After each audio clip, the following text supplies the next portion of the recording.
यह कहानी धनुषकुंड की है।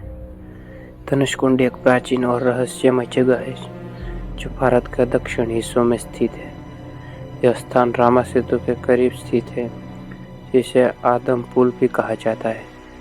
यह इलाका पहले एक संपन्न शहर था, लेकिन एक विनाशकारी चक्रवात के बाद 1964 में इसे आधिकारिक रूप से भूतिया शहर घोषित कर दिया गया।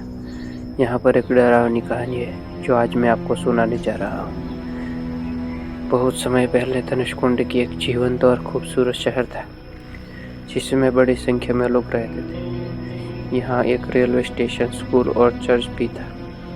लोग यहाँ पर खुशी खुशी रहते थे, लेकिन 1964 में भयंकर चक्रवात ने इस जगह को तबाह कर दिया।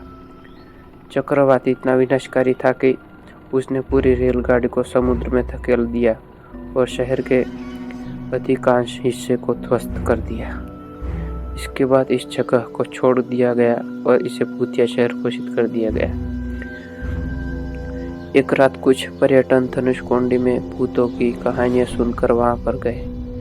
वे लोग रात के समय समुद्र के किनारे चल रहे थे जब उन्होंने अचानक अजीब आवाज़ें सुनाई देने लगी। यह आवाज़ें जैसे कि लोग चिल्ला रहे थे या मदद के लिए पुकार रहे थे। पहले तो उन्होंने सोचा कि यह केवल समुद्र की लहरों की आवाज़ होगी, लेकिन जैसे जैसे वो आगे बढ़े, आवाज़ें और भी तेज होती गई। जब वे पुराने रेलवे स्टेशन के पास पहुंचे तो उन्होंने देखा कि वहां पर कुछ परछाइयां थी जो अंधेरे में चल रही थी। वे डर गए और तुरंत वापस लौटने लगे, लेकिन आवाज़ें जब उनके पीछे पीछे आ रही थी। एक पर्यटक ने अपनी टॉर्च जलाई और उसने देखा कि एक बूढ़ा आदमी समुद्र के किनारे बैठा था, जैसे कि वह कुछ खोज रहा हो।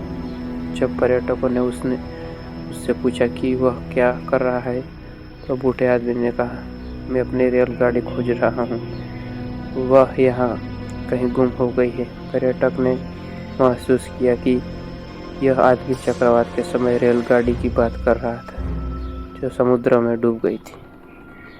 वे रेलगाड़ी मारे भाग खड़े हुए और फिर कभी धनुषकुंड में रात को नहीं गए। यह कहानी धनुषकुंड की भूतिया प्रकृति को दर्शाती है, जहाँ पर कोने में एक रहस्य और अंधेरे में एक डर छुपा है। धन्यवाद। और ऐसी ही कहानियाँ सुनने के लिए चैनल को लाइक और सब्सक्राइब करना ना भूलें।